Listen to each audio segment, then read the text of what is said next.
We're live. Okay. Wow. The lighting here is very, very, very light. Okay. Yeah, my curtains can't go any darker. That's bad. Okay. What's up, guys? Back. We're doing this again. We're live again. I'm really trying to figure out what to do here. Hold on. Hold on a minute. I'm gonna try and hang my blanket over the window. Hold on. Yo, I'm literally gonna be stepping on my books. I'm literally, hold on. Check this. I'm literally gonna be stepping in my books. Hold on.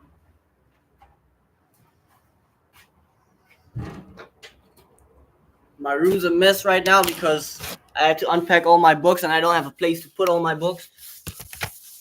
So don't mind that. Bro, I'm literally gonna be standing on my books. I'm literally gonna be check. Okay. Crazy, bro. Standing on business. Standing on business. Okay. I hope this is gonna work, man. I really do.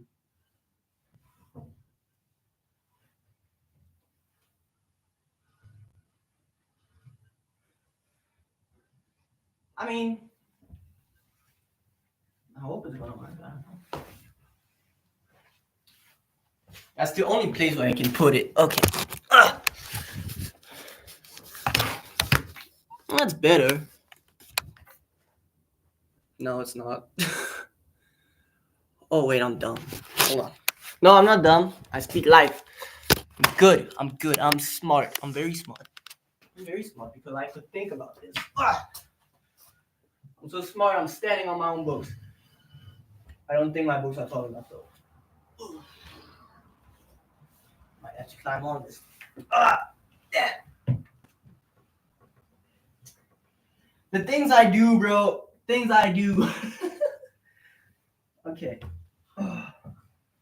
Should have done this before the video started, but hey, man. It just is what it is. Oh my days. Okay, come on. Now what? I literally have to put it over little by little because I can't pull from the other side.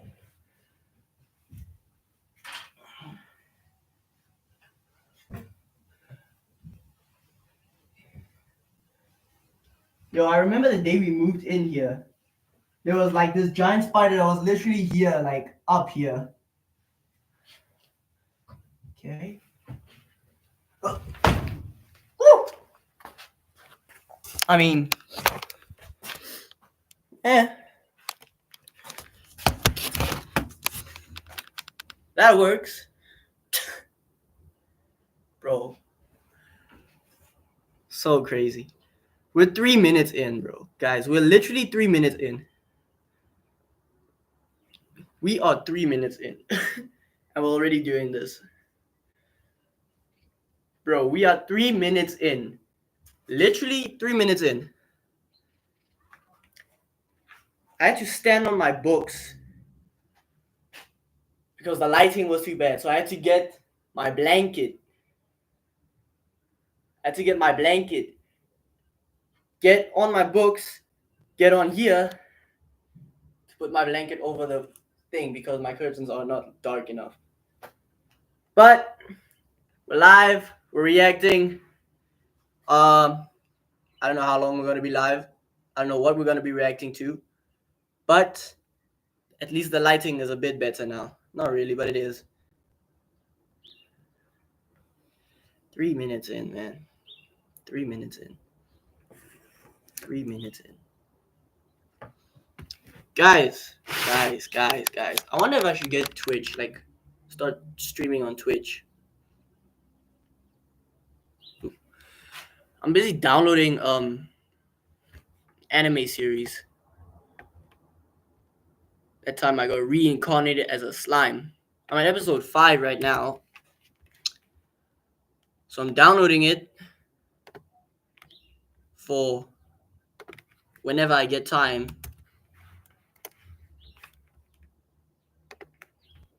then I can, just watch it. Maybe when it's load shedding, or you never know until you know. Okay. So yeah, I'm just busy quickly here.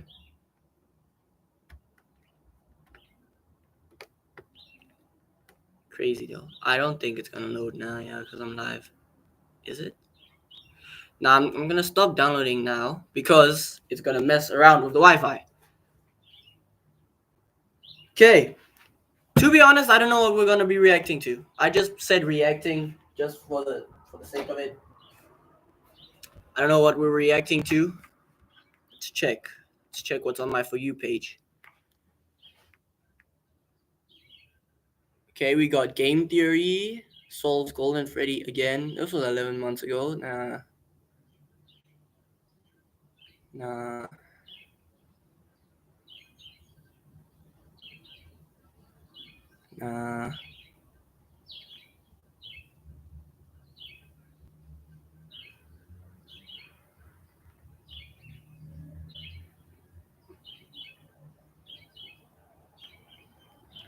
I know that sound.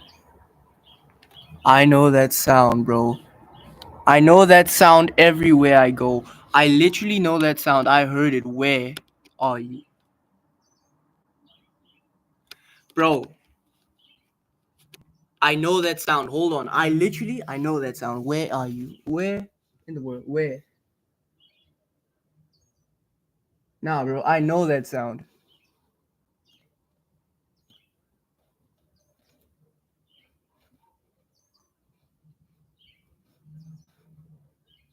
Nah.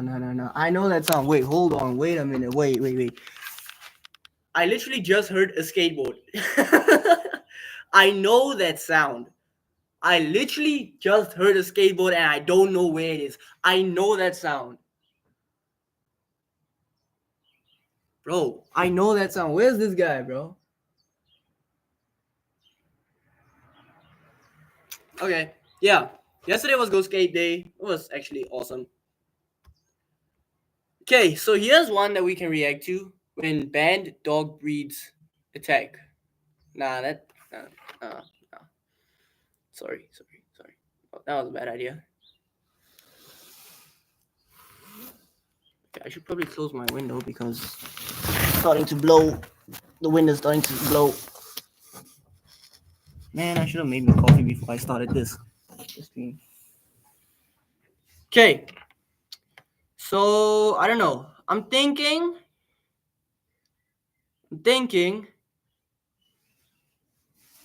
that maybe we can start off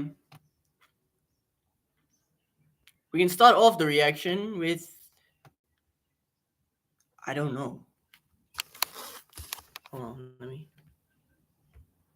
Because what I kind of want to do,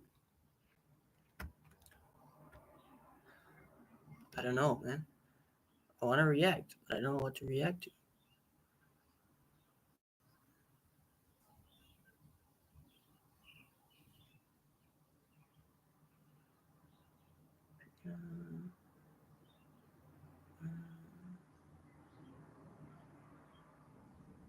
Yo, wait, hold on.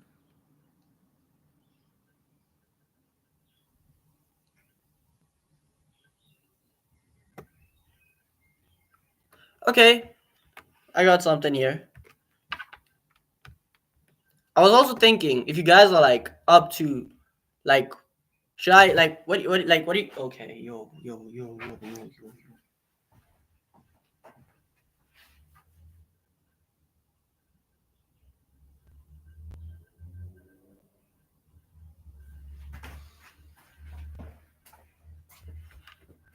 Never mind.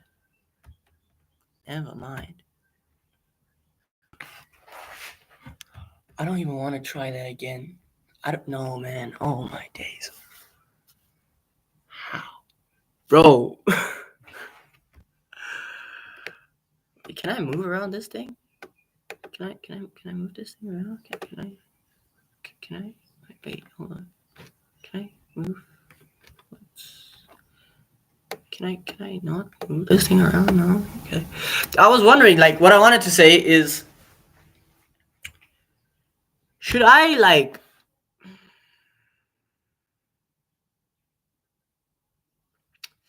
We're not doing that again. Nope. Let me collect my words first, and then I'll ask. Okay, we're gonna react to this. 4 things to never do around a girl you like. 30 seconds long. Yeah. I was thinking of reacting to anime. Watching, binge watching anime. Like binge watching an episode. Or like, watching an episode and reacting to it. Like those guys, like sometimes you react to a movie or so. I mean, I was thinking I can try and do that. Because I'm on holiday now. So I got nothing to do. You know? I mean, I got stuff to do, like, obviously. But it's not going to keep me busy the whole day. So, I mean, but yeah, let me know. Like, would you guys be down to watch me, like, react to anime? Anyways, ads. Today, I'm fixing my. Skip ad. Okay. To realize the reason you can't get girls has a lot more. Most men fail to realize the reason you can't get girls has a lot more to do with you as the guy and a lot less about the woman. We've all seen the girl of our dreams end up with some guy that we genuinely think we're better than. How did she? Bro, it's actually funny, bro. Literally, my first girlfriend. I don't know how common this is, but literally, my first girlfriend cheated on me. Like that, bro. Like, and then my ex, like my ex, bro, she literally left me, or I left her because things wasn't working out, and literally within a few months, I just found out she started dating my friend, one of my friends, bro. And part of the reason why I left her was because she got too many guy friends. Just to find out. Like, bro, yeah. End up with him, but rejected someone like me. I'm here to. Exact. No hate, though. Like, no hate. Like, no judgment, no hate. I'm loving everyone, I'm not placing myself above anyone. That's the thing. Like, I'm not putting myself above no one. It's just, man, it's like, that feeling like, bro, me, like, if you're dating a girl and you guys break up, just for her to start dating your friend, that means she already was eyeing your friend when you guys were together.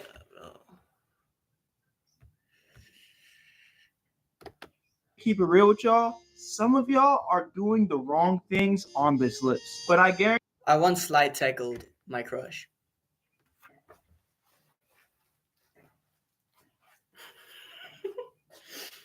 Like, no joke, I once slide tackled my crush.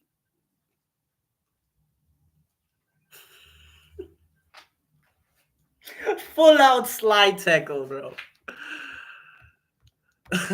Guarantee you one thing. After watching this video, if you look in the mirror and do some honest self-reflecting and commit to yourself that you're going to be better today than you were yesterday, with only never slide tackling no girl again. Bro, fixing a couple things off this list, you're going to see a huge difference and improvement on the way women feel about you. Number one on this list on why she probably doesn't like you is because you talk too damn much. Let me elaborate on this one. We've all seen the memes. Oh yeah, man, this nigga has so much aura. He's so mysterious. He's so edgy. He's so cool. It's a meme. It's a joke. But here's the thing. There's always a little bit of truth in jokes. I don't think there's one. Yeah, that's true, man. And the funny thing is, like, at school, I'm that guy. Like, at school, I'm that, like, nonchalant, like, quiet guy. Like, I don't talk to many people other than my friends unless I'm evangelizing.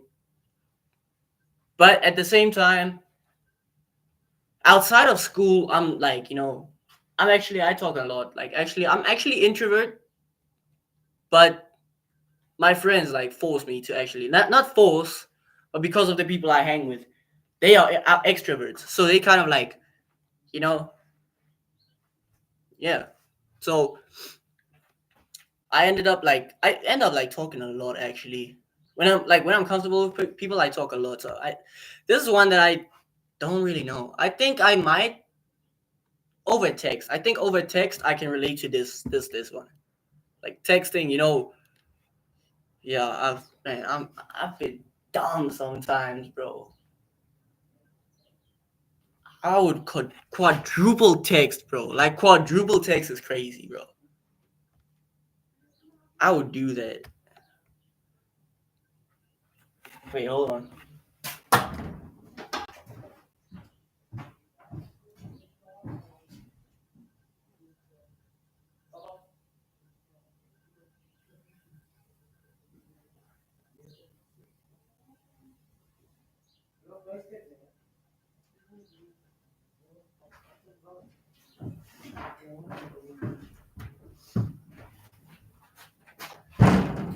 I'm back. I'm back. I'm back. Okay. Yeah, like I said, man, I would be crazy, bro. Like I would quadruple text. That would bad, bro. I was Girl on this earth that doesn't like a guy with a personality. But there's also a lot of truth in that women like men that have some type of mysteriousness about them. Just ask yourself this: how are they even gonna want to get to know you in the first place if and the thing is I got a friend who's like that, bro. I genuinely got a friend who's like literally he talks a lot, but he knows how to talk in a way where he still is like a bit mysterious, He talks a lot, but in a way where he kind of hides his own like his identity, like his personality, like still like keeping some things to himself. Which all is you crazy. do on your first encounter is talk about yourself and all your accomplishments? Nothing about that gives mysterious. Have you ever heard the saying, the Yeah, I like, correlate to this one. brokest person in the room is probably the loudest? Niggas that are really about this shit don't go around bragging. Calm down, relax, and in a lot of cases, I don't like bragging because you know I feel like I don't know. I don't like attention on me, and I feel like when you start bragging, all of the attention is on you, and there's like so much expectation on you to the point where people just expect that you would like do you would be better than everyone else. At the same time, people will start thinking that you're like you think very highly of yourself, and I don't want that, man. I don't want that. So yeah. I can't relate to this one because I don't like talking about my accomplishments, like my own personal stuff. Like I don't like talking about what I've done. Like brag to people. I don't like doing that. It's just not. Yeah. just shut the fuck up. Everything in life has balance. I'm not telling you you shouldn't talk at all. Allow them to figure you out a little bit. Let them ask you certain questions. Don't just give it all away. And just a little pointer tip, honestly, just let her talk. Women love to talk about themselves. The second reason she probably isn't interested in you is because you don't treat her with the utmost respect. This is the Slide tackle. girl Crazy, of your bro. dreams we're talking about, right? I'd imagine that you're the type of guy that wants to be with the most beautiful woman possible, the most intelligent woman possible, and a woman that has great morals and values. So why would you talk to this woman as if she's not worth that? What do I mean by this? You're cursing all the time in front of her. You're constantly goofing off all the time in front of her. You're not being Hey, man. I feel like that goofing off part. Literally, like, if you're planning on marrying this woman, she needs to see every single side of you. She needs to like be able to love your goofy side, your crazy side. Like she needs to be able to love you like every single part of you. Whether that's your goofy part, like like serious. When you're serious, she needs to be able to love you when you're not serious, when you're joking. She needs to know you. Like she needs to like otherwise, bro, if a girl can only love you when you're happy, that's like, bro, that's not wife material. Because I don't know about you guys, but I date to marry. And that's the thing. Like, people don't do that no more. And I don't understand that, bro. So, like, putting on a mask for the girl that you want to marry is just gonna give you a bunch of problems when you get married eventually. Because then when you get married, she's gonna realize, or you're gonna realize that the person I'm dating is not actually who I think it is. So I don't agree with that. Polite to her or the people around you. Think about it, bro. This is basic shit. Say please. Say thank you. Yeah, if you that's see her in obvious. public doing something else and you want to talk to her, say excuse me. And Yeah. if you're talking to her for the first time, introduce yourself. Give her a handshake. Listen, man, I know That's just everybody men. has their own swag, but niggas that promote this cat calling culture or just bum rushing women while they're doing other things and kind of like thinking that they're supposed to devote all their attention to you, I feel like those niggas are dumb. Because Yeah, at the end of the day, you can get girls like that, but we're talking about high value women, right? We want the most valuable woman in the room. We want a beautiful lady that has morals and respects herself. Because in return, if she respects herself, then there's probably a higher chance that she's going to respect you. So just show her that respect. Next on this list, she probably doesn't like you because you're too emotional. And being too emotional comes in all shapes and sizes. You get angry too fast. I can relate to this one. If you know me, you know I'm a very like sensitive person. And like emotional, I'm very emotional, like, you know. But I don't know, man. I really don't know. I am very sensitive. And man, I don't know why, but I got this thing like when I get too mad, I cry, bro. Like it's just how I am, man. I can't help it. Like, bro, like not out of like, like, you know, cry, like cry. Like literally can't help it. I get mad because I feel like, hey, man, I don't deserve to be treated like this, you know? And I think it comes from trauma as well. Like, growing up trauma, like that I picked up. So I can't really blame myself on that, but yeah, I can relate to this one for sure.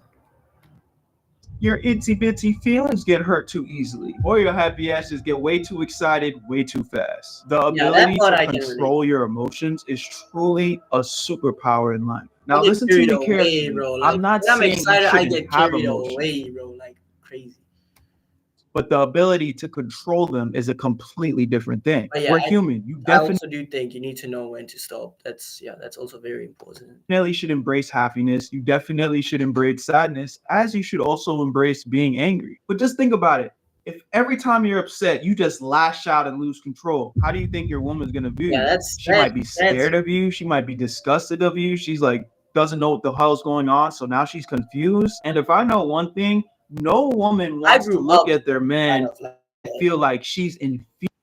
Sync I your used to RGB be like devices that. to your favorite games with Signal RGB, which is an RGB Bro, I would be a certified crash out for sure. You are supposed to be protecting your woman as a man, not making her feel scared. Yeah. A woman that feels like her man is in control of the situation, even when things are going wrong, yeah, she's going to respect that man so much more. And even if you don't know what to do, very calmly reassure her and let her know that you're going to figure it out. Nobody wants to be around a crybaby bitch, not even your friends. Take a deep breath, relax, and start working towards getting better. This one might take some time depending on where you are in life, because at the end of the day, we all have to mature and develop on our own level. I was an emotional guy too. I couldn't take when people used to make fun of me because I'm a competitive person. So when people made fun of me, I took it personal, and it was very hard for me to function through that. You know that old saying, sticks and stones may break my bones, but words will never hurt. As cliche and how regular that sounds, I'm sure you've heard it a million times. Like, bro, it's actually true. Like, if a nigga not gonna fight you, what you getting upset about? You know what I'm saying? I like to stay in a very neutral space. You don't get too high, you don't get too low. Yeah. Because when you stay in this space, no matter what's going on around you, you can make sane decisions, bro. When you get too excited and you just jump into doing something, it's probably the wrong decision. When you get too angry and jump into doing something, it's probably the wrong decision. And when you're sad and you feel like everything's fucked up and you jump and do something, it's probably the wrong decision. So again, it's not really a message to say that you can't be upset or feel your emotions. It's just more of a situation where don't act when you're feeling emotional. Give it time, let things blow over, and then make decisions when you're feeling sound and normal again. And that's how you should approach women, bro, because again, they don't want to deal with your emotions. They have their emotions to No, deal with. like, They don't want to yeah, deal with your I shit. don't know, man. I feel like if like, cause I'm looking like for the future, you know. I think like if like wife material, she needs to be able to handle you when you're like emotional. You need to be able to both build up each other and encourage one another. When one said, the one should bring like uplift the spirit, you know.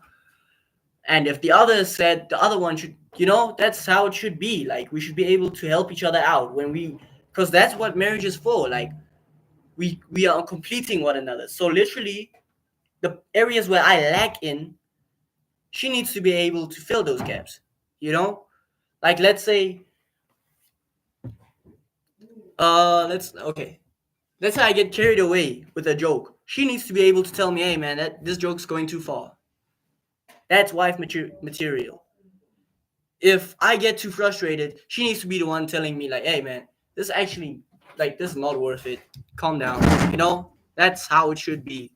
So yeah, I don't agree completely with this. Just So remind man me. up and figure that shit out. And the last thing on today's list, But yeah, I def- think you also do need to like figure out like know how to handle yourself as well. Like know how to control yourself as well because yeah, no one wants to deal with someone who can't even control their emotions, you know? definitely not the least. But that doesn't mean that it's not a safe space. Just know how to control yourself, but also just know that it's a safe space, you know? Yeah. He doesn't like you because you have zero sense of style. You can't. I cannot relate. Bro. My fits are fire, bro. The amount of times that I wear crazy fits, like where I'm dripping, people just come up to me and tell me, like, literally, like, they literally tell me that my fits are nice. Like, the amount of times that that's happened is crazy, man. At school alone, like on casual days, bro. Yeah, nah, can't relate on that one, bro. Like sometimes, yeah, my fits obviously aren't on point, but bro, yeah, you got to have like a sense of style, bro. You got to have like a sense of style at least color coordination. I mean, look at this right now. I mean, this is style right now. This is like this is calm, bro. This is calm, like you know. So yeah, I cannot relate, bro. I cannot relate. Like my fashion, like bro. Like look at this, bro.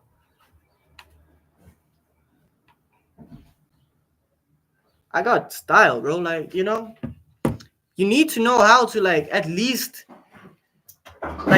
bro. You can't go outside with a fit that like the colors do not match, bro. You need to like at least be able to wear something calm, you know. Obviously, you don't always have to do something crazy, but bro, like,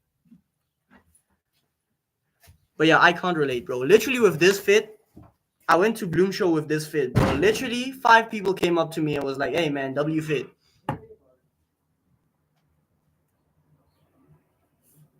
But yeah, obviously, you don't have to always drip, but at least, I mean, you know. Fucking dress. Bro, if you're walking around looking like a homeless person, But bro, there's forget so many people, bro. Like literally, like bro, my ex left me for a guy who doesn't know how to dress himself properly, bro. He does not have drip, bro. Like, bro, how, bro? So at that point, she also needs to know how to, like, you know, dress properly, bro. Otherwise, that's not wife women. material. I don't know. I wouldn't say not wife material, but you know, that's kind of a red flag for me. If she can't, like, you know, dress properly, you know, and like drip at the same time, I don't know, man. I don't know. Nobody's gonna take you seriously. Listen, I get it. Yeah, We're all bro, like the the highlighter fit, bro. Some people be all rocking different, and their we all have with different sense of confidence. styles. I'm not saying that you should just hop on the hype train and just wear what everybody else is wearing. No, that's not what I'm saying. Fashion is Yeah. very objective, and depending on your personality, Yeah, your wear your own thing, bro. Like, wear your own thing. Like, no judgment, but at least, bro, color coordination, at least. Know what works with what, you know? But like I said, we don't hate, we don't discriminate. We love everyone. We love everyone. I mean, I'm drinking Jingo Pop out of a Kingsley bottle, so I can't really speak. you're gonna want to look a different way. But there's a difference between having your own sense of style that might be different from everybody else's, and the person that just straight up does not care. You're carrying yourself like a bum. You're carrying yourself like you don't care about yourself. Bro, I If you're literally saw waking some up in the hobos morning and who you're were just throwing on the first crazy thing you good. look I literally saw a guy, like a homeless guy, who's got the maddest fit, bro. I thought this guy, like, actually, like, I didn't even realize that this guy's on street until out of nowhere, bro, just pulled down his pants and started walking half naked down the street. Literally, that happened yesterday, bro. At Northridge Mall. I was waiting for someone there at Northridge Mall. And literally out of nowhere, here comes a guy.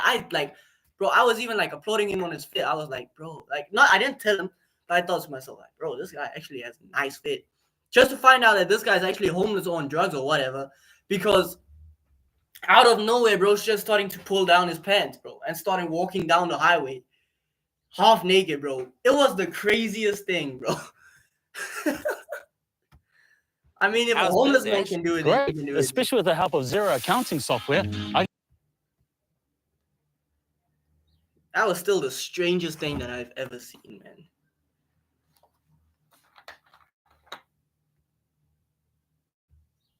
Bro, these ads.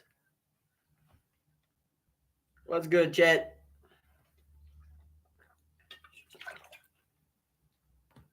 What's good, Zakaro?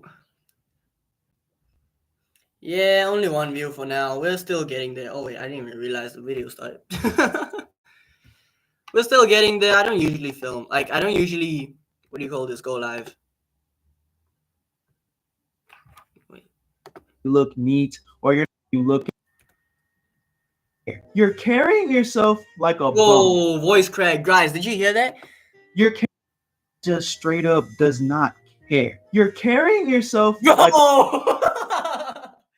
Bro! Yo! I had the meanest voice crack yesterday and today, actually. Bro, did you hear that? the person that just straight up does not care. You're carrying yourself like a bum. You're carrying. Man, that's actually so funny, bro. That's actually so funny. Carrying yourself like you don't care about yourself. If you're in the morning and you're just throwing on the first thing you look at, and then you're not even trying to coordinate it and make it match and make it look neat, or you're not ironing your clothes is always wrinkly when you're walking out the house. You don't care if the shirt That's the thing. Like, bro, you don't even need to iron your clothes. If you got fashion, like good taste in fashion, you don't even need to like iron your clothes. I don't even own an iron, bro. Like, I don't own an ironing board. Yet I still, like, you know, I make a way, bro. too big or if it's too small. Why do you think a woman that you like is going to care about you? You don't even look like you care about yourself. Look, I'm gonna call a spade, bro. Looks aren't everything. Like, this is baggy. This what I'm wearing right now is baggy. Like, you just need to know how to do it. Hold on. Like, bro, this is baggy. Like, this is crazy baggy, bro. You just need to know how to pull it off. Like, you know? Even the pants I'm wearing right now is baggy. Just know how to pull it off. Don't be wearing baggy till it's like this, bro. Like, to this point, yeah, that's too much. Just, you know how to do it.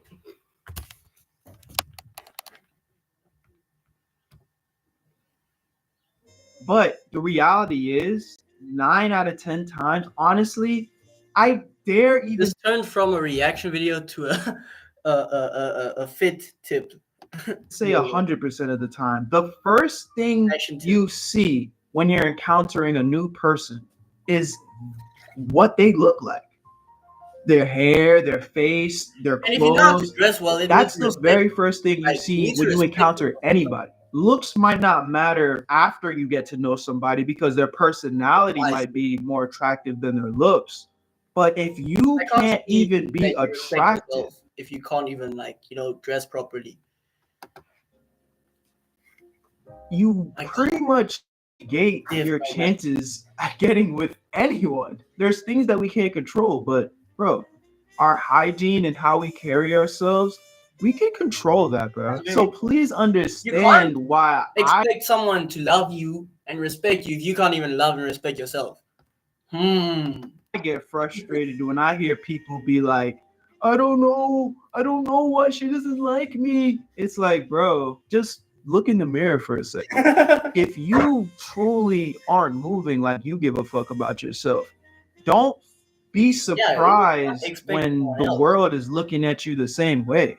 Bro, you're in control. And the good news is it's never too late to fix this shit, bro. It's never too late to get your swag together, bro. And don't you dare give me that bullshit. Oh, I can't afford nice clothes. I can't Bro, wear like designer clothes. I can't afford it, Berto. literally, like I just said, I think more than 5 minutes ago, but literally, like I just said, bro, I'm drinking Drinko Pop out of a Kingsley bottle, bro. I'm drinking Drinko Pop out of a Kingsley bottle. I'm using my books, bro, as a ladder. And you want to tell me you need money to dress properly, bro? All you need is Jesus, man. If you have Jesus, you have all you need. Hold on, let me pull up that verse, bro. Let me pull that up. Let me pull that up. Let me pull that up. Let me pull it up. Give me a minute. Give me a minute. Give me a minute.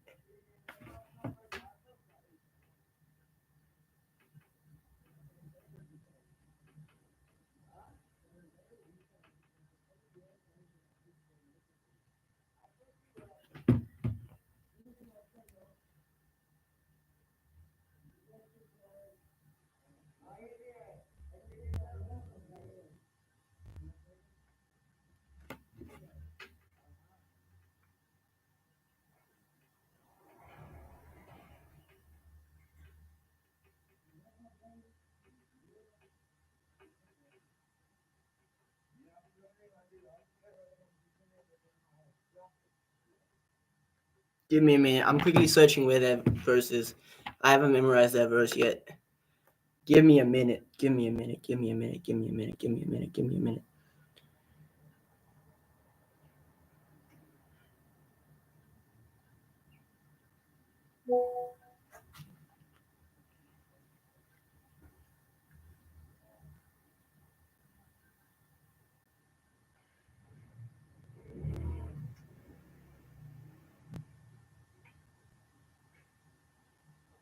Yeah, here it is. Here it is. It's in John 14, verse 8. It says, if God is all you have all you need, bro. You have all you need, bro. Why do you have to worry about what you're gonna eat or drink tomorrow or what you're gonna wear tomorrow? Is the body not more than clothes? Is life not more than food? So, bro, if you have God, you have all you need, man. Hold on, someone's asking me for my YouTube channel. Hold on.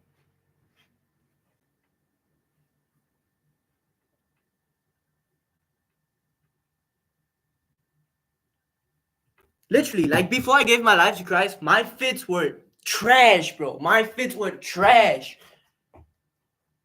But once I gave my life to Christ, man, eventually my fits, like, bro, people just started giving me like proper clothes, bro. And I met this one skater with the best drip. Shout out Flacco. Go follow him on Instagram, man. Go follow him. Arlo K Flacco. Let me pull up his Instagram.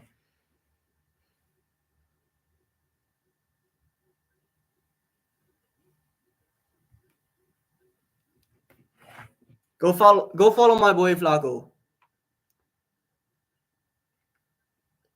He's the one who inspired me to actually get my fits up, man.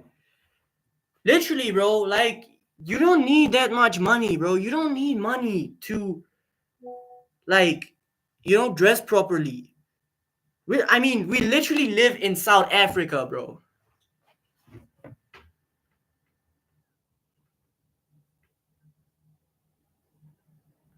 We're not the richest people, bro. Some days we sit without electricity because of load shedding, bro. We are not the richest country, yet we still got drip, man. So come on, bro. If I can have drip, you can have drip as well, man. I'm literally not the richest person in here. So, bro, come on. If I can have drip, like, you can too. I'm literally drinking Drinko Pop out of a Kingsley bottle. Come on. What's happening, man? I'll be the first to tell you that I am just now getting to a point in my life where I'm starting to spend a little bit of money on clothes or expensive clothes. You don't even gotta, like, buy clothes. Like, literally, you don't gotta buy clothes, bro. As long as you just, like, have clothes, you can throw something together, man. Like, take random stuff and just put it together. Like, bro, random shirt just coming out of my closet. Random shirt. What do you call this? Tank top? A green tank top or whatever you call it, bro. This, with just any black pants or any white pants, bro, that's a fit. That's a fit. It's a fit, man. A calm t-shirt with black or white pants, you can never go wrong with that.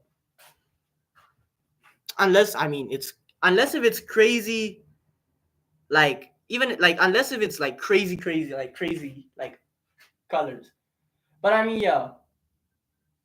Stay away from highlighters. Like, the highlighter fit, just stay away from that completely. But yeah, man.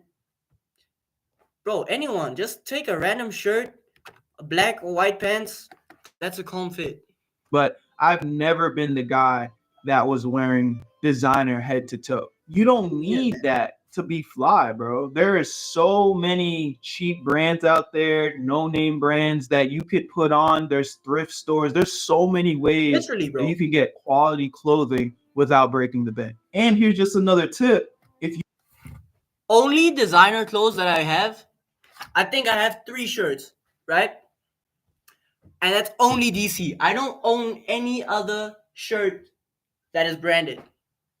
Nothing of my clothes is branded. I think I might have 1 maxed hoodie. None of my pants are branded. I only have 3 branded, like, shirts, and I'm missing 1, and they're all DC, bro. Well, 3, yeah. 4, and I'm missing 1. I don't know where the other one was. But, bro, I don't own that many, like, I literally don't own any name brands, And yet my fits are still good. So you don't need to, like... You don't really know what your sense of style is. You don't really, like, have one in your head. This is something you can do. Start paying attention to the men that you follow on Instagram. I'm talking about guys that you look up to and you're kind of like, yo, I fuck with their style. I fuck with their aesthetic. I kind of want to be like him visually, right? You're going to start to see patterns on what you like. You know what I'm saying? What you see other men wearing, and you're like, something in your head is connecting. Like, yo, I like how this person kind of swags himself out. And here's what you do, bro. You see something you like, and you try to recreate it with cheap clothes. This works because this is... Yeah. That's what I did. To my dear princesses. It's not stealing style. It's just like... I did for a very long time. I go to somebody's Instagram that I like their style, see how they're dressing, see how kind of what they're doing. And yeah, he probably got the Louis Vuitton button down, but I would go recreate that outfit with, like, a Walmart button down. So the Louis Vuitton button down costs $1,200, but the Walmart button down costs $25. But guess what? When I took my Instagram pic and it looked good and I put it on together, the same fit, you know what I'm saying? It looks the same. I get likes, I get comments. People are like, yo, this nigga's fly. He carries himself like he gives a fuck. After a while, you'll start to develop your own style. And then you, at some point, you might not even need the references anymore. Yeah, like, you're gonna start to kind of put shit together on your own. So that's just a pro tip for you to figure out your own style, man. But stop walking out the house like a bum, bro. Yeah, you Carry can't go yourself outside, bro. Looking how you want people to view you, man. Like, it's not so much about, how do I put it? Because I know people like to put this thing in the air like, oh, I don't care what anybody thinks about Yeah, me. people like If to you say don't like care I what don't anybody dress thinks about you, then you don't other care. people. But at the end of the day, bro, like God gave you a beautiful body, right? God gave you a beautiful body. And the fact that you cannot even decorate that body nicely means that you don't love your own body. So it's not even like dressing for other people. You're dressing for yourself as well. Because you're showing to yourself that you really do love yourself. You do love the body that God has given you.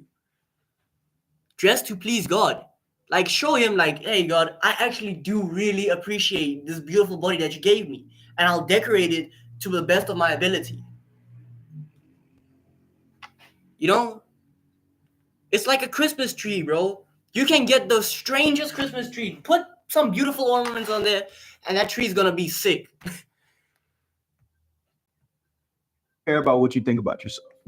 It's just a fact, bro. It's not an insecurity to want to be presentable. Exactly. If that's your mindset, you literally have to rewire your brain. For sure.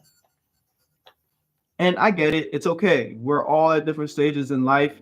You have time to figure it out. It's never Yeah. too late to figure it out. Never too late. But again, bro, how do you expect a woman, a beautiful woman, a woman that you look at and you're just like, I wish I could get with that. I wish, like, wow, she is perfect. That woman, you want her Oh to my get with gosh. you Ah! when your shirt's fucking wrinkly and Go you look like goes you just crazy. got up out of a fucking garbage can. Get your shit together, lock in, and go win, bro.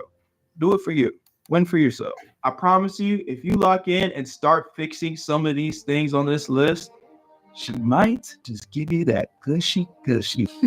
All jokes aside, We I don't love want you guys. that. We're I looking appreciate all the support. And I really hope this video can help you guys out today. Keep working towards your I'm goals. like Make sure doing you crazy subscribe. stretch You right guys are now. always hitting me up, letting me know that you appreciate the advice that I give in my videos. So I wanted to try Crazy something stretch. different and give an Haters, advice dedicated video. stretch I don't think I've done that before, or at least not like this. Let me know if you guys your board on like put your foot on your board and just lean forward. Craziest calf stretch ever.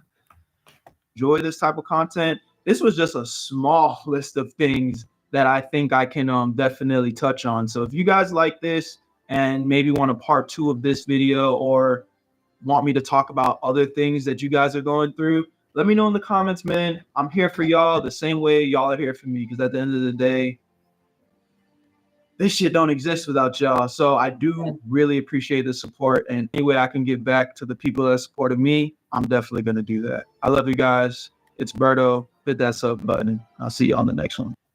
That's good. Okay. Yeah. Wow. W video, W reaction. Go check out my boy Roberto. Berto. Go show some support, man. Go show some support. Subscribe. Leave a like on his videos. You know, go do the things. Do the things. Yeah. We're not ending the reaction here. Yeah, I just don't know, bro. Let's see. Let's see what else. I don't want to show you guys my For You page. It's kind of messed up. Still working it, man. I'm still building it brick by brick. Still building it, man.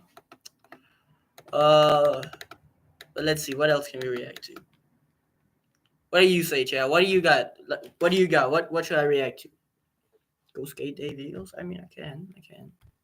I don't mind. Actually, that's what I wanted to do.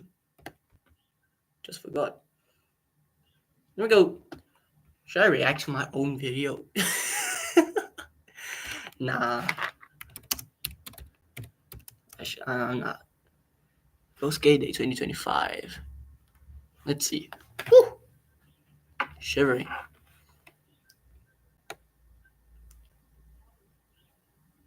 Happy Go Skate Day. Should we? Hold on. Chat, what do you think? Hold on. Let me put this on screen. Chat, should we react to it? What do you think? Chat, should we react to it? I don't know, man. I don't know. What do you think, chat? Should we react to it? I don't know, man.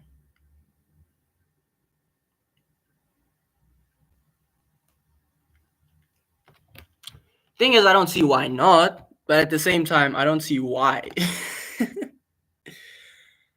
I mean, it's just a minute and a half long. That's the thing. How long is this? Bro, 9 hours? I gotta lock in. Hold on. Bathroom break. Think about it, chat. Should we watch?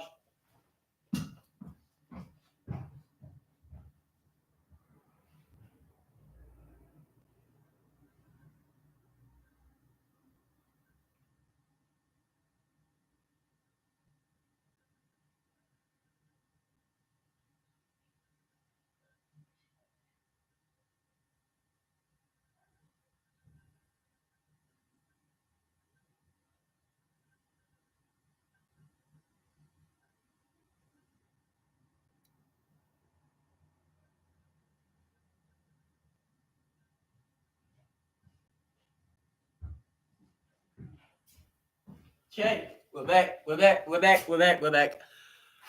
Should we react to it? I don't know what to react to.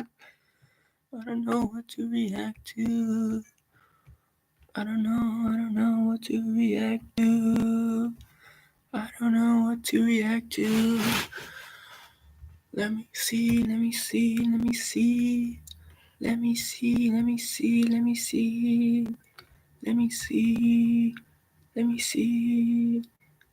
Oh, here's a nice one. No, that's 30 minutes long. That's way too long.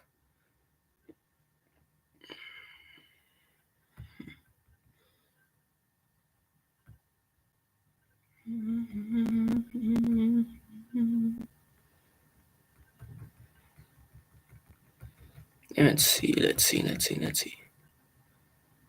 see.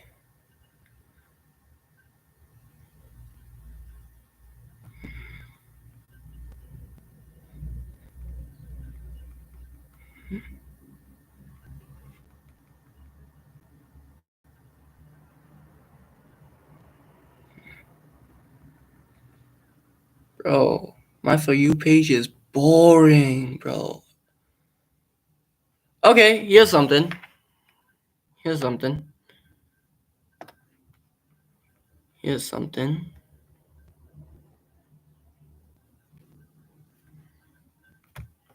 Hold on, let me put it on screen. I found something.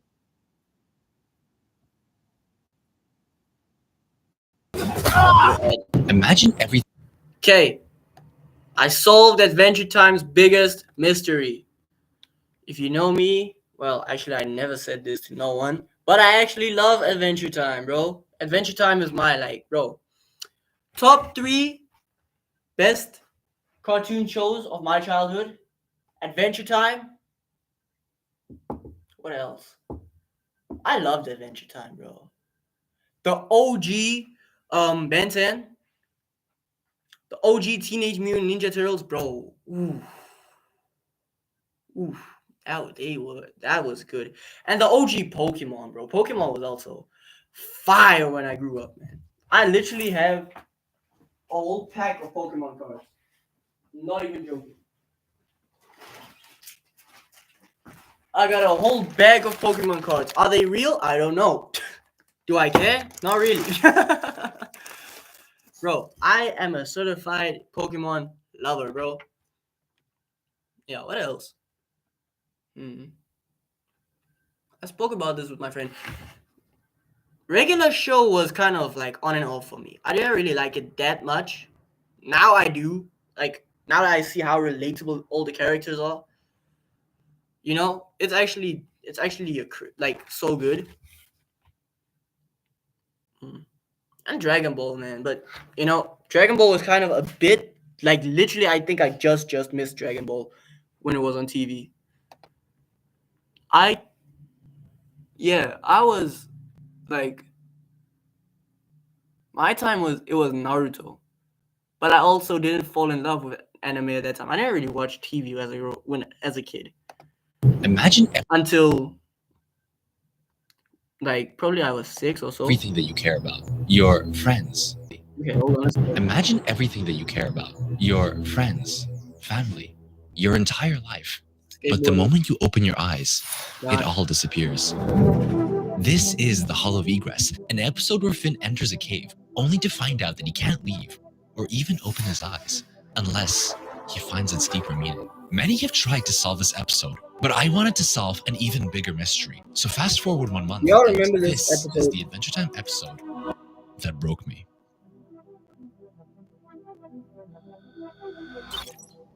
It was right after my last video. I had just solved my hardest theory yet, but people were upset because I dared to accuse Bro. Princess Bubblegum of using human flesh to make candy people. The comments, they were eating me alive. But now it was time to solve an even bigger mystery. Who built the Hall of Egress? A seemingly impossible task, but if I just pushed the right buttons, I knew I could solve it. I analyzed every known criminal I could find. Absolute scum. The worst of the worst. Even the guy who steals my videos on TikTok was there. But in the end, I narrowed my list down to just Old, 3 like, people. old And somewhere cartoons in were this crazy. room was the punk that I was looking for. And I swear to God, I was going to... Okay. I need to relax. Kidding. Too intense. But before I can get to taking names and busting balls, first, we should actually go over what happens in this episode.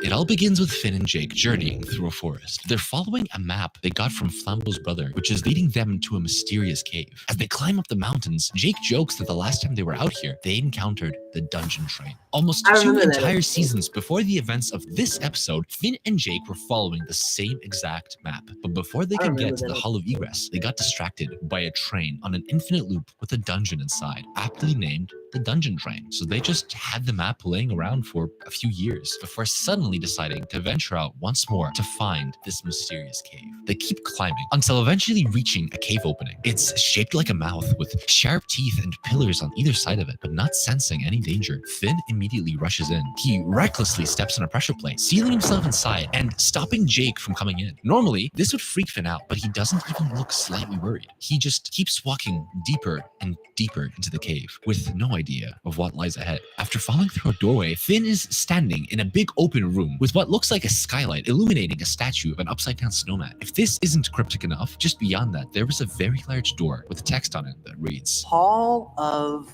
Egress. Egress. Egress.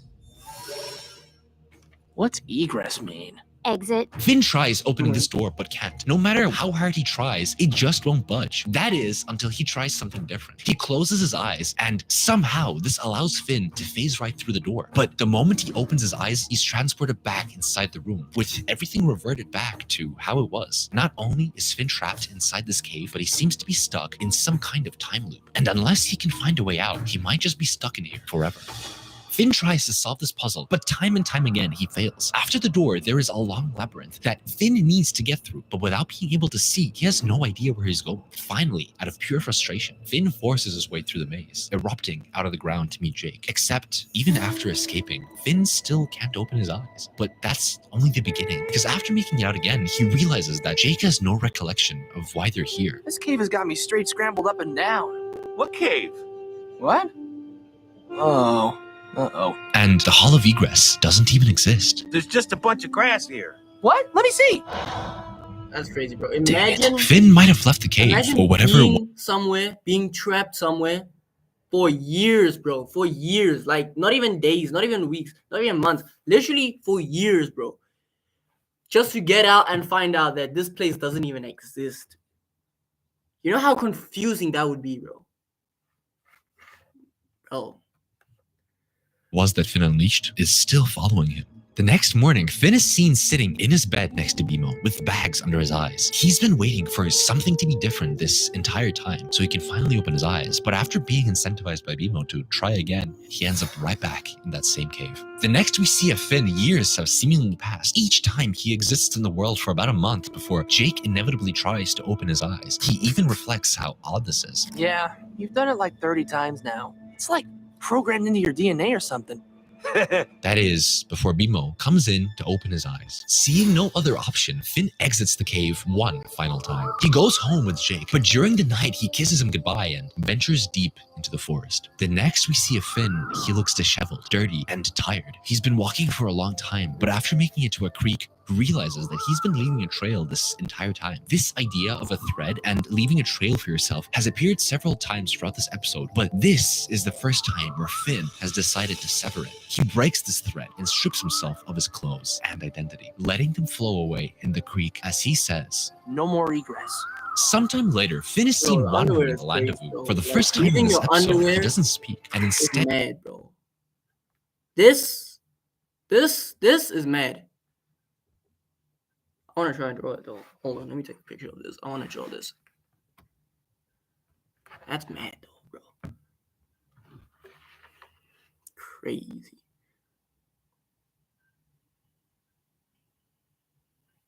Should I draw it on stream? I don't know.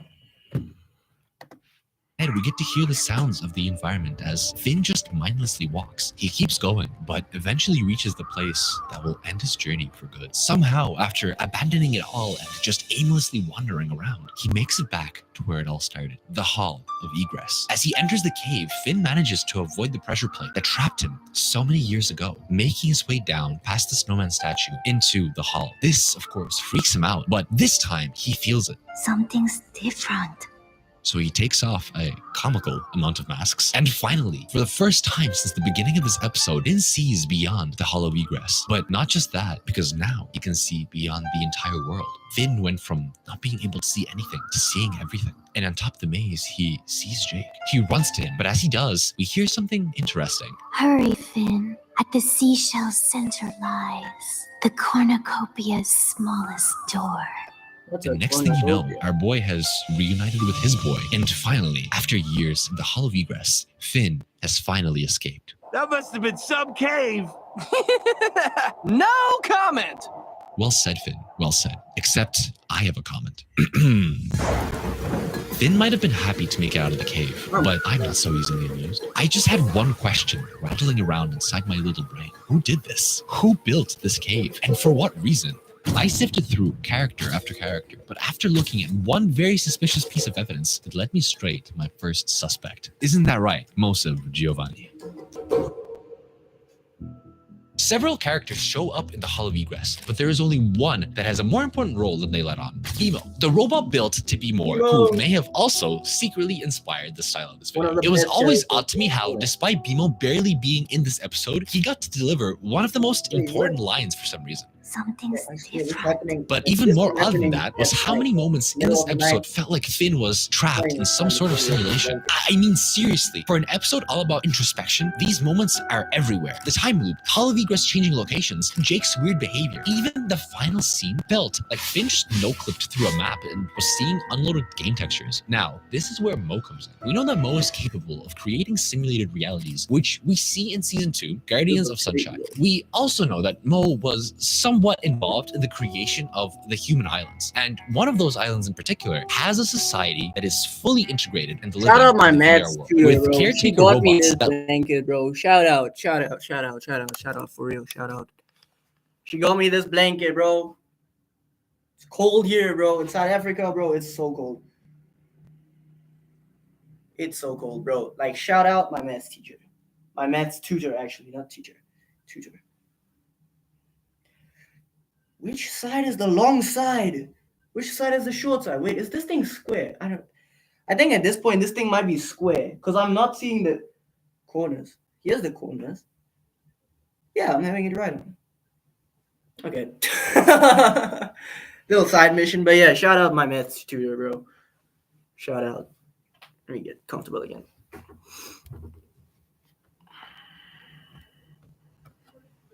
look suspiciously similar to Mo's. My personal headcanon was that after the Great Mushroom War, Mo was searching for a new place for humanity to live, with his solution being to create a simulated reality. He built a machine just for that purpose, but either due to just some malfunction or some other reason, he abandoned the project. But over the years, people encountered it and had very spiritual experiences, with it eventually becoming so revered that a temple was built around it, becoming the Hall of Egress. There is honestly a little bit more to this theory that I could go into, but I want to keep it for a future video because I think that Mo is an incredibly interesting character. But regardless for this theory, it really doesn't matter because Mo's dead.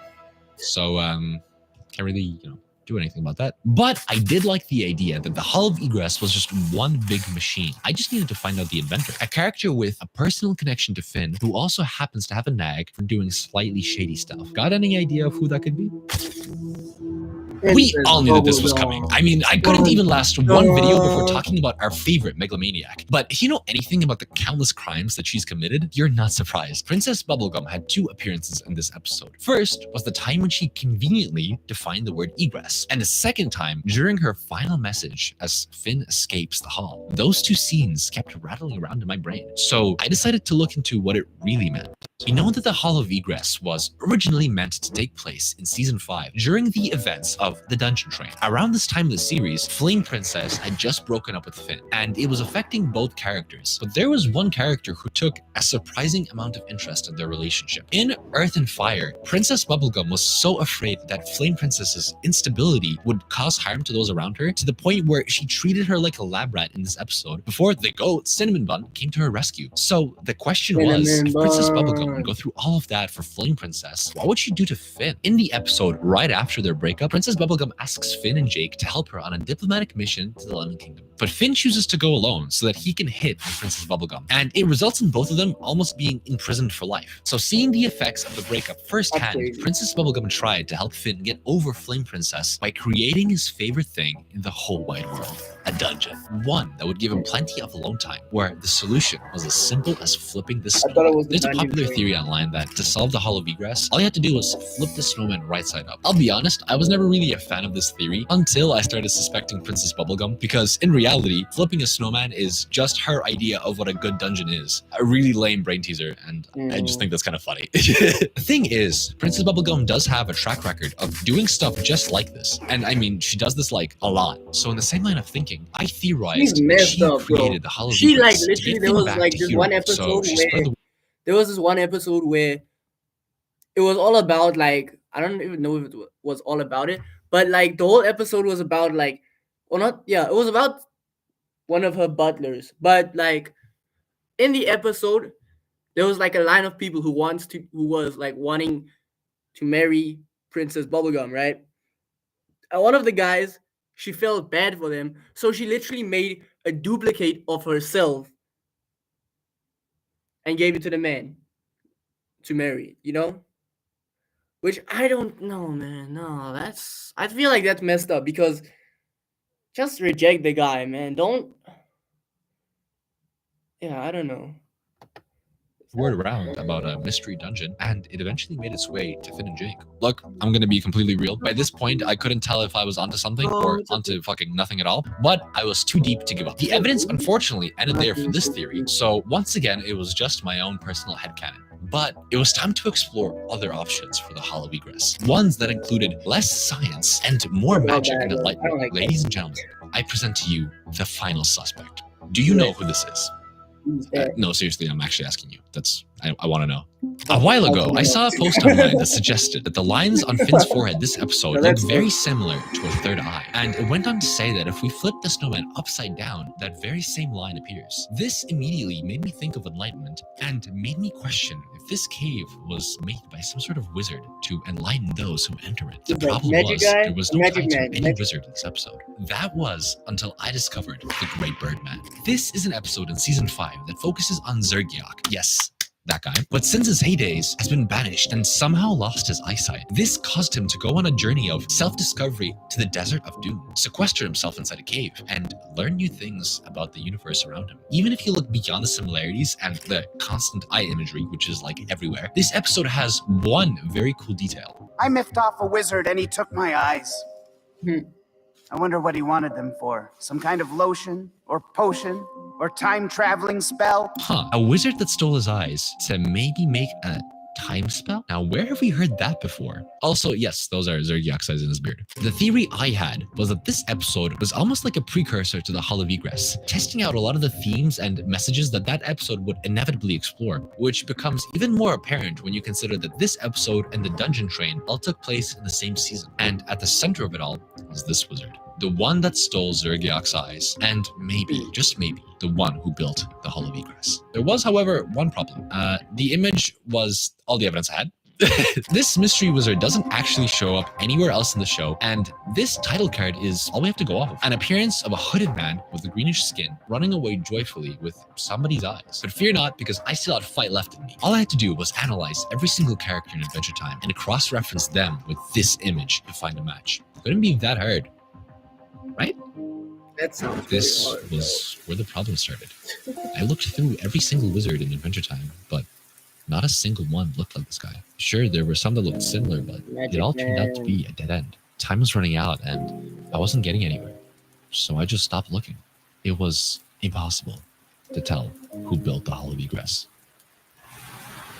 With no other option, I abandoned all my previous ideas and just sat down to watch the episode one final time. No expectations, no theories, just my own personal interpretation. So here are my raw thoughts on what I think the Hall of Egress meant. In this episode, Finn is stranded out at sea on a dinghy with no control. He has no idea where he's headed or how long the journey will take. Finn is a character that is so used to his normal ways of dealing with life, yet here he is completely vulnerable to the forces of nature, and he doesn't like that. He flails his arms, stomps his feet, and tries to steer the dinghy despite having no way of controlling it or even knowing where it's going. But Finn's overbearing nature is so strong that it causes the dinghy to sink. All this episode does is just show that to Finn, and each time the dinghy sinks, it allows him to go back and learn. Eventually, he does this so many times that he begins to understand that the best course of this action. happened to me a while ago.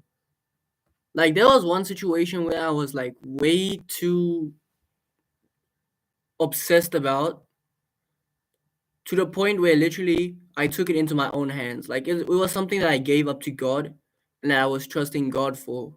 And I still am. It is still something that I'm trusting God for. But I got so obsessed with it to the point where I took it into my own hands and I just messed it up. And I realized that I made this situation actually an idol in my life. Like, I placed it above God in my life. And, you know, someone had to actually tell me that, hey, you're actually doing too much, you know? Before I actually realized, like, hey, this is actually... Hold on, someone just messaged me. It's actually like, you know, someone had to open my eyes for me. Like, someone had to hold me accountable and tell me. That's why it's so important, guys. We need friends that can hold us accountable. Everyone needs a friend that can hold you accountable. That's why friends are so important.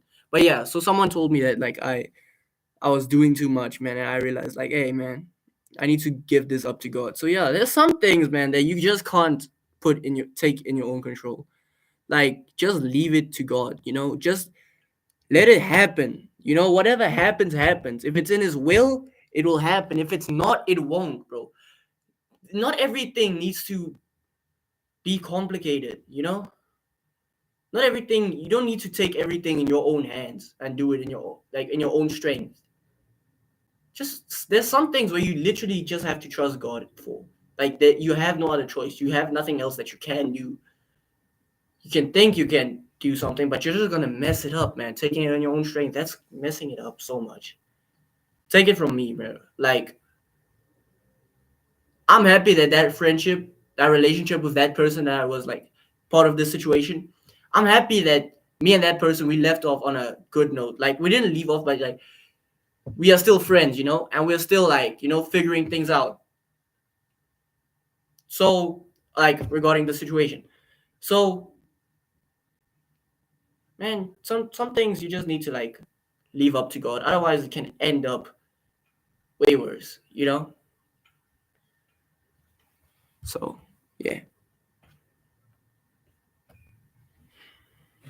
In his situation is inaction. He stops trying. He doesn't flail his arms, he doesn't force his will onto others, and just lets nature do the rest. This was honestly just my interpretation of the episode for a very long time, but I didn't think it was interesting enough. You know, there's no big reveal, no theory. It wasn't until I started looking into this episode that I learned that this interpretation really closely. Hold on. I want to draw that. Let me take a picture of this. Keep in mind, I'm on holiday. I have all the time in the world, so I want to draw this.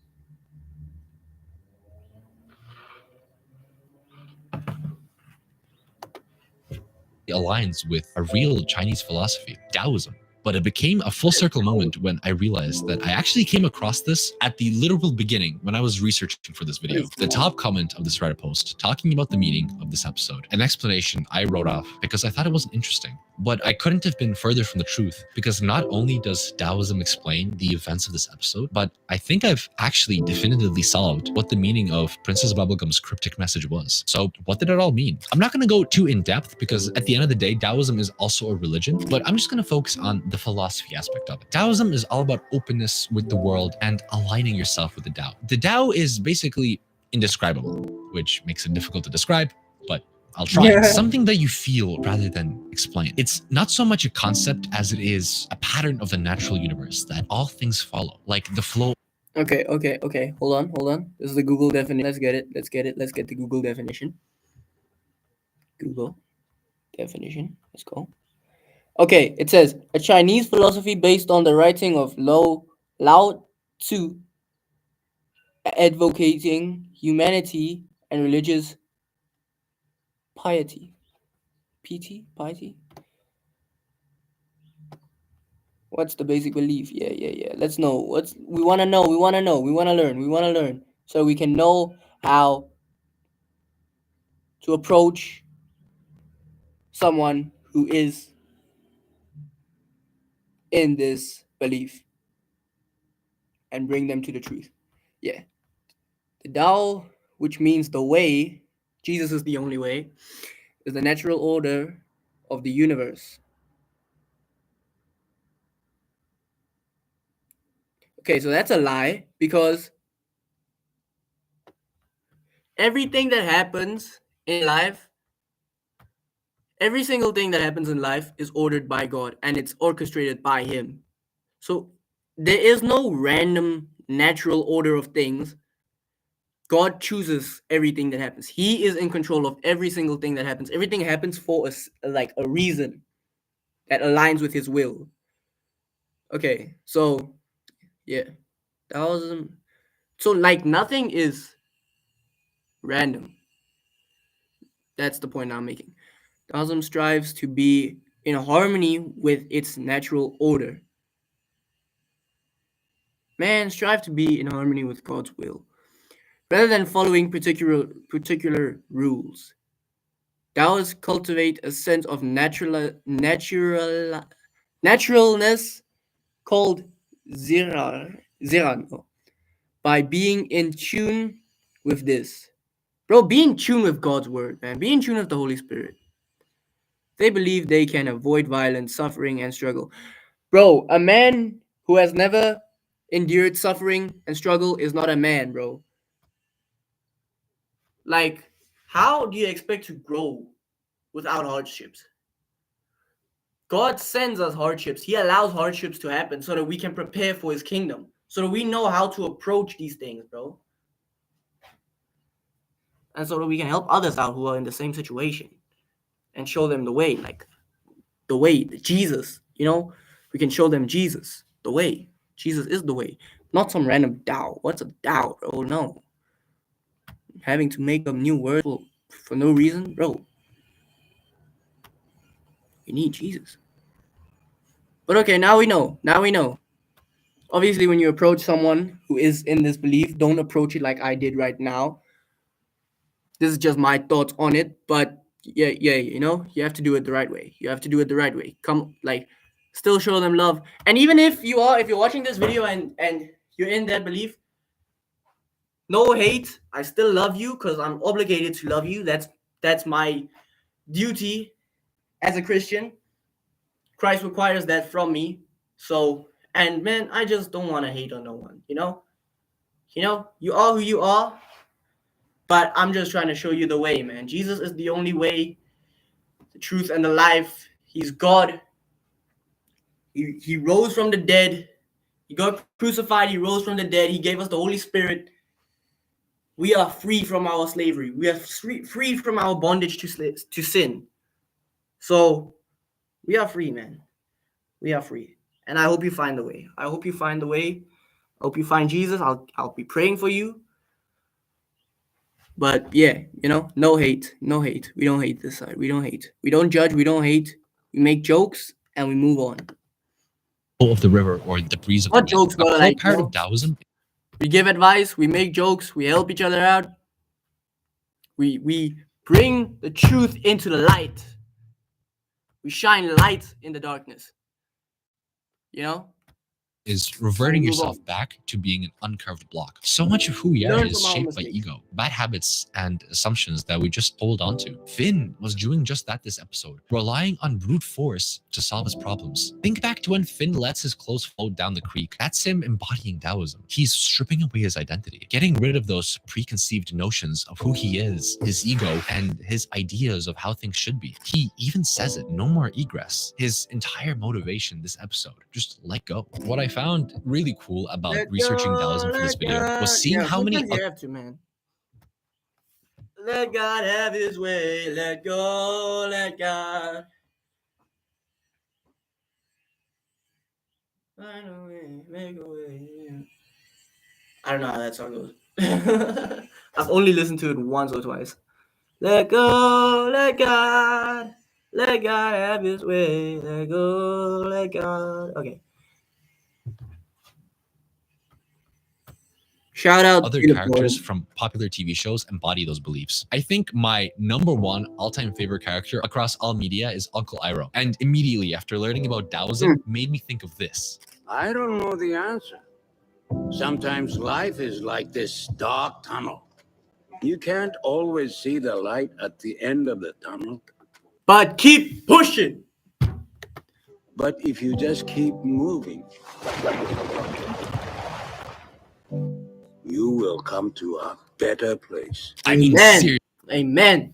Jesus is the way, the truth, and the life. So no matter what darkness you are in, even though you walk through the valley of shadow and death, you will fear no evil because Jesus is with you.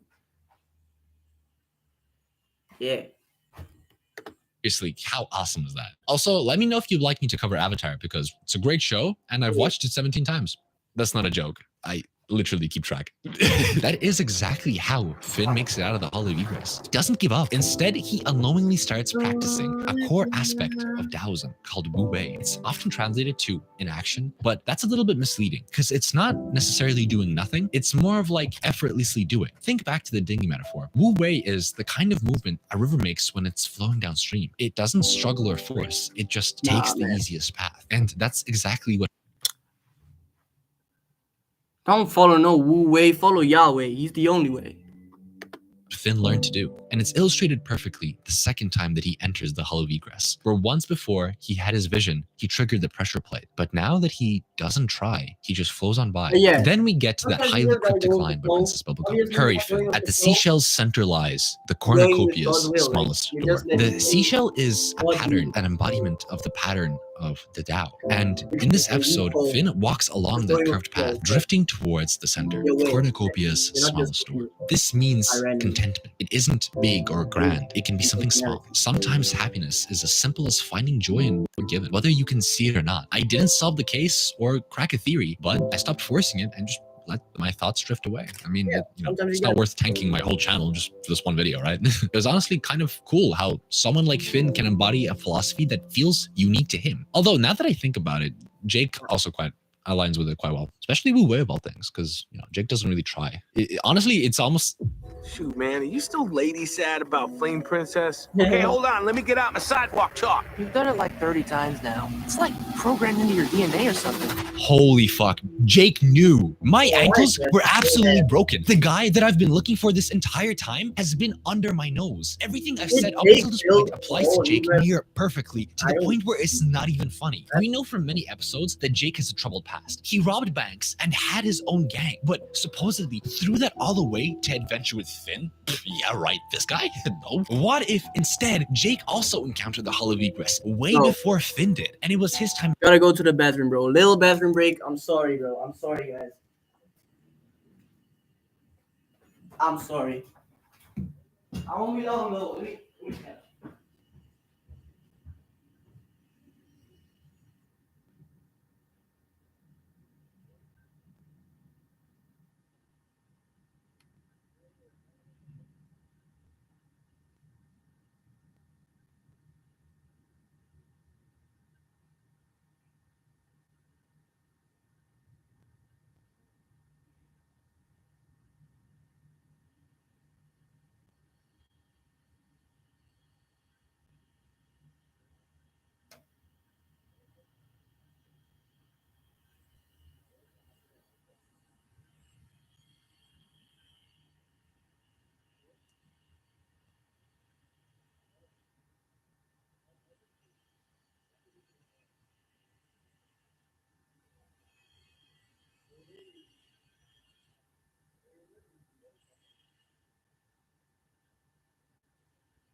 I drank way too much coffee, bro.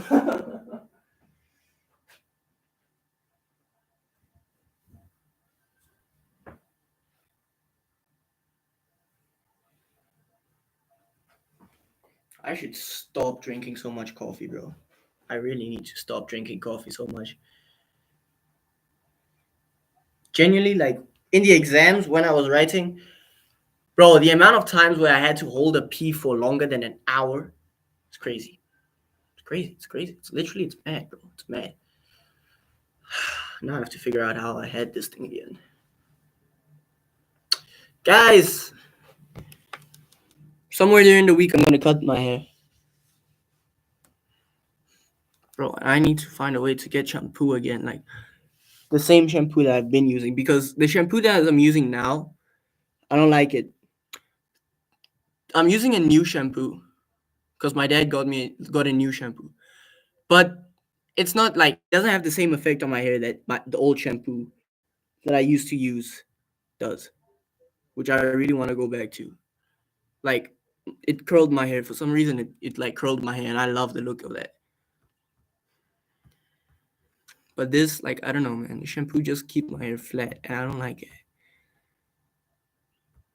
As far as I know, I have signature natural go with hair, the flow attitude but for some reason, and wisdom. I mean, it literally can't be overstated just how perfectly Jake aligns with the values of Wu Wei and Taoism. Remember what I said about Princess Bubblegum trying to fix Finn? I think I was totally on the money with that interpretation, but I just got the character wrong because it was Jake that led Finn to the Hall of Egress twice. It was Jake that stayed behind, suspiciously, and it was Jake that kept opening his eyes despite Finn telling him not to. It was Jake who knew exactly where Finn would emerge, and this is gonna be an obscure reference, but in the episode The Dentist, we see that Jake and other people in U are willing to lie for some sort of big, grandiose secret. So what if in the same manner that Jake lied then, he's lying now and he's been in the Hall of Egress and was pushing Finn to go there? But I'm getting too rowdy. I need to calm down. Because at the end of the day, it all comes down to Okay, this. so you didn't, The bro. good interpretation is that Jake just wanted Finn to grow up, to achieve oneness and understand the universe around him. Which, hey, it worked, because the next we see of him, Finn dons the mask once more in Fiona and Cake. But whatever your thoughts are, one thing is undeniable. You thought that this was the end of the video? This is a prequel. Because it was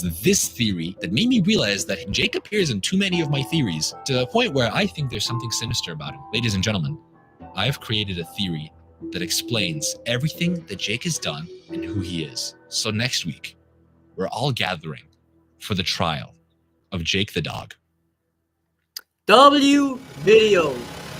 Not gonna lie. W video. Shout out my off script. Already liked the video. Go check him out. Go check him out. Shout out. Shout out. Now we need to find something else to to what do you call this? React to again. Hold on, let me get a chair.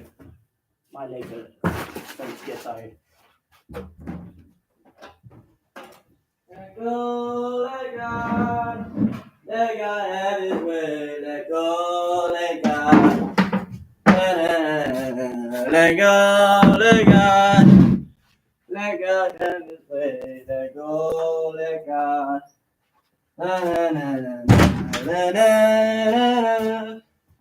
Let God have his way. Let go, let God.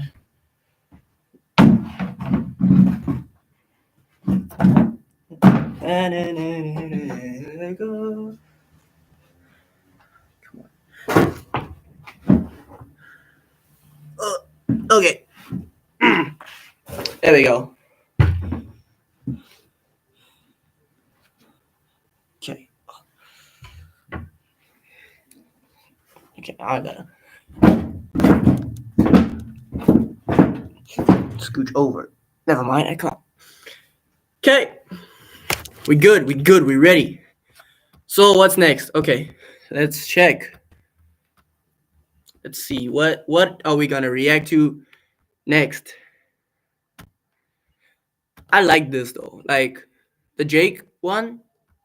I mean, not the Jake one, the Adventure Time one. That was awesome.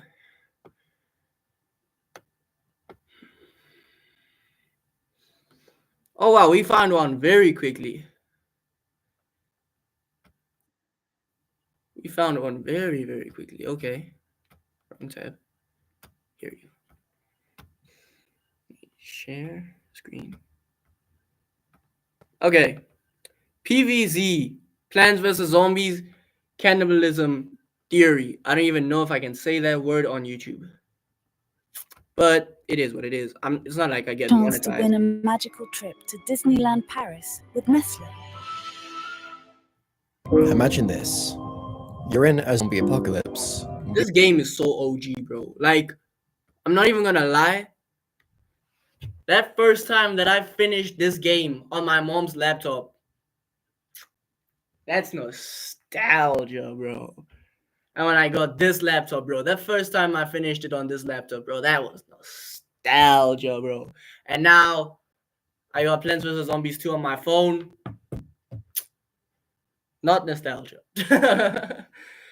Bro, but man, I'm so happy to see like how far this game actually came, bro. Like how much it matured, like how much it grew, bro. I'm just not happy about the Plants vs. Zombies like 3. Like animation, bro. The art style. I don't like it. I don't like it. I don't like it. Why do they have to change it, bro? Why do all good things have to come to an end sometime? Being potentially the last chance in saving the human I don't race. play. But instead you have other plans to use this scenario to your advantage.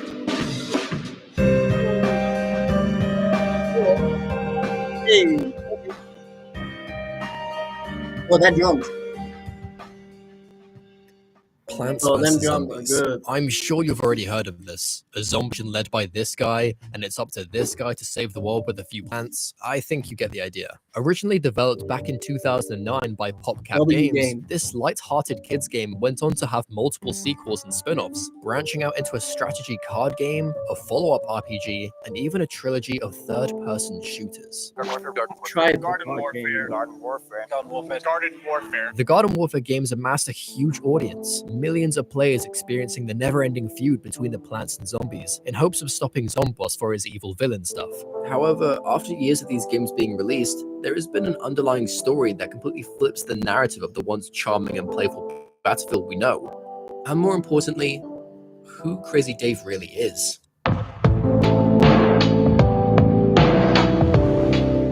Garden Warfare, the first entry into PvZ's 3D trilogy, where we find ourselves in suburban flats, where we're surrounded by a town of houses. However, this is what we can just see at a surface level. Entering the map in Garden Ops mode, we see Crazy Dave fly off and leave until we vanquish enough zombies for him. However, if we instead trace the path in which he takes, we can see that he never left, hiding behind a set of trees and bushes, almost as if he was monitoring us. And you may be thinking, well, surely that's just the area where the model rests after the animation carries out. Well, the fact that this is very visible within the map's bounds tells me that PopCap did this intentionally. And also, if we attempt to chase Dave's RV as soon as the game starts, we can see that it flies off into the distance soon after despawning, whilst the other identical van remains behind, just watching. And this isn't the only instance where Dave is present, as on the map Chomptown, Dave is once again seen round the back of these buildings, within the bounds of the map, after stating he has already left. These are the only two instances where Dave is spotted lurking out of bounds. With this I've come to the conclusion of, what if these zombie attacks were fake? Let me explain. Chomptown and Suburban Flats are the only realistic maps where people could hypothetically live in the PvZ universe, with Jewel Junction being a Zomboss secret mine facility, Crash Course being a golf course, Port Scallywag being used for zombie docking boats, and Sharkbite Shores located at Zom Beach. The only seemingly outlier is the Garden Center.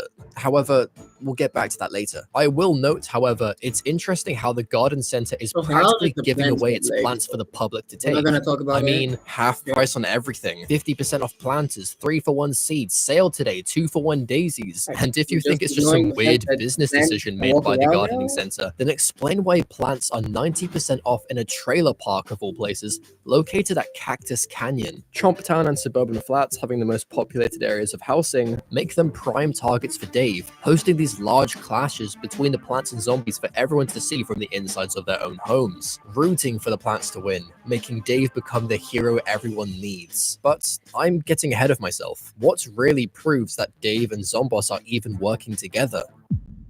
Around all of the playable maps in the game, there are indications to prove that the plants and the zombies are secretly working together, as if it was all an act. At the gardening center, we see zombie shops and posters all around, tucked in between more plant-centric shops, as if it's a normal part of the PvZ society. One shop in particular is called Coffin Break Funeral Home and Cafe. This will be brought up later. Something that stands out to me in the garden center is the fact that in the center of the town, you can see a spire with a plaque at the bottom saying, "In honor of Dr. Zomboss, for his charitable donation of brains." What is this plaque doing here in this seemingly human-populated town? One of the most obvious points is that when choosing a garden to plant in Garden Ops mode, there's a chance Dave will say the voice line, "I'll phone the zombies." I'm not sure how clear I can prove the connection between these two rivals. Unless I could, as I have lied to you. On the map Jewel Junction, where Zomboss secretly harvests brains from clueless members of the local town, we can spot Dave yet again lurking outside the map, as if he's here to help Zomboss transport these brains. Furthermore, in Cactus Canyon, we see sludgy vending machines, implied to be serving brain slushies, alongside the more typical vending machine that serves food. Why would this zombie-targeted drink be sold at a hotel resort? Didn't he say that in the cutscene? Hold on. Didn't he say, like, let's say this is Dave's thing, right? Didn't he say that in the cutscene, Dave's thing goes, Dave's RV flies out of bounds while the other one is still there, meaning it can't be Dave. Or did I just understand it wrong? Like, it could just be someone else monitoring. It could be Zomboss. Thought. Unless there's something Dave is not telling us. And if that's not enough for you, progressing further into the course, we can see light poles with brains perched on top. as well as brain flags representative of the golf holes for the circuit. Now, if you're ready to argue against this point and claim, well, it isn't verified whether Dave owns the golf course, despite it having themes of the plants he owns, as well as being called Cactus Canyon, this doesn't prove anything, right? Well, in that case, let me show you something in Garden Warfare 2, now fitted with an open world lobby for you to explore, featuring a town hall, a football pitch, and Dave's house in a tree. More importantly, if you head around the back of the plant base, you can see a brain flag, the exact same flag from Cactus Canyon in Garden Warfare 1. Need more proof? Inside the garage around the front of the base is a secret underground bunker in which Crazy Dave uses to construct his giant battle mech. Stay with me here. This room outright confirms Crazy Dave's cannibalistic intentions. Looking to the left, we can see an illustration of a human brain stuck to the wall. Now, why would Dave have this picture in his underground base? This can't be representative of the zombies, nor Zombos with his big ass head. The only logical reason for having this is potentially how to garner his own platter of brains. Not to mention, in the original game, he is shown to be using brains as a lure to train zombies into getting by his own defenses better. Okay, well, this doesn't mean Dave himself wants to consume brains. It's just a picture, right? On the opposite side of the room, we see a half-drunk zombie shake, known for having human brains. And take a look at the poster to the left of the brain, showcasing some identify as the Gravedigger zombie. The only thing that convinces me is because in PvZ1, those brains, where did he get those brains? Well, you might say that it could be animal brains, and with saying that, I don't have an argument. I can't disagree. It might be animal brains because that looks very small for human brains. But at the same time, that would just make Crazy Dave a lot darker though. Still, maybe not a cannibal, but still. But the rest of these, bro, it could just point to the picture could be Crazy Dave knows that brains is what lures the zombies in. That's why brains is there at the top. That's your key to getting zombies to come to you, to luring them. That's what they're after. And the smoothie is just bro, you can also use that to lure them. Maybe I'm misunderstanding this completely, but that's... If you haven't realized yet, this is the same person who was on the coffee shop logo, who has now seemingly been turned into a zombie, who can actually be spotted in the Z-Tech factory being tested on. Was he a threat to Crazy Dave? I mean, he took care of funerals. He was getting in the way of the bigger picture. He must be removed. He must be taken out. Just like the rest of the townsfolk in Neighborville. They must go. And you may be wondering why. Why would Dave do this to his own community? Well, in those eyes, there is no remorse. Just hundreds and hundreds of brains. A type of food so unearthly, so deranged, so crazy. Who's to say Zombos hasn't instead just taken over the plants, and Dave is forced to comply by his rules, being forced to consume his friend's brains as a way of survival. We see in Zombos' lair that there's a newspaper on the wall indicating that the plants have already lost, and the zombies have won, which can be further backed up by this newspaper in his office showcasing that Dave won a contest against Zombos when they were kids, making him want to seek revenge. This could make sense as the zombie shops we see in the garden center may be by direct orders of Zombos, forcing Dave to implement them for people to see. And in Garden Warfare 2, we see in the new Aqua Center, which has been overtaken by zombies, every shop is now of Zombos descent. It even seems as though Dave is forced to hand over his supplies, as we can see Chomper's Pizza in the zombie karaoke room on the same map. Despite all of this evidence, I don't believe this theory to be true. I actually believe it's the opposite. At least, over time. Let me explain.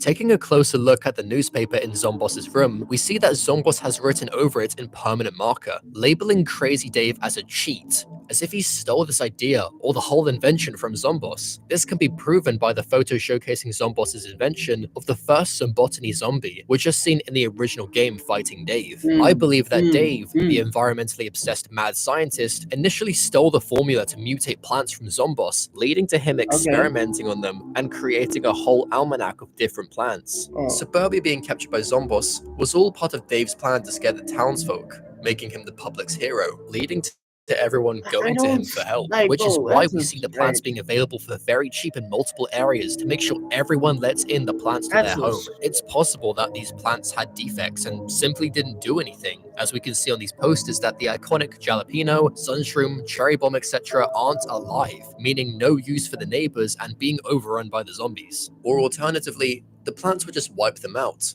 leaving a huge surplus of brains for Dave to tend to his cannibalistic needs. These were the people causing environmental pollution. They were the problem. How could more plant life grow without removing the bacteria from the planet? Dave could have easily wiped out the zombies, but what would this achieve? People would return back to society. There would be nothing left to fear. People wouldn't need Crazy Dave to defend themselves anymore. His whole master plan would be ruined. You might question why Dave would let the zombies get to the townsfolk if it would just turn them into zombies themselves and become utterly useless. Well, what you may not know is that Dave doesn't just consider brains as a delicacy. As in the first game, we can see the restaurant Chomper's Chips and Chops illustrating a zombie hand ready to be served, implying Dave will eat any parts of the body. It makes you wonder what he used for his tacos we seem to be advertised repeatedly. In addition to this, on the storefronts right outside the plant base in Garden Warfare 2, we can see an illustration of a zombie with his scalp torn off, revealing a perfectly good brain, almost like a way to preserve it when Dave gets the urge to crave. Well, you may be wondering,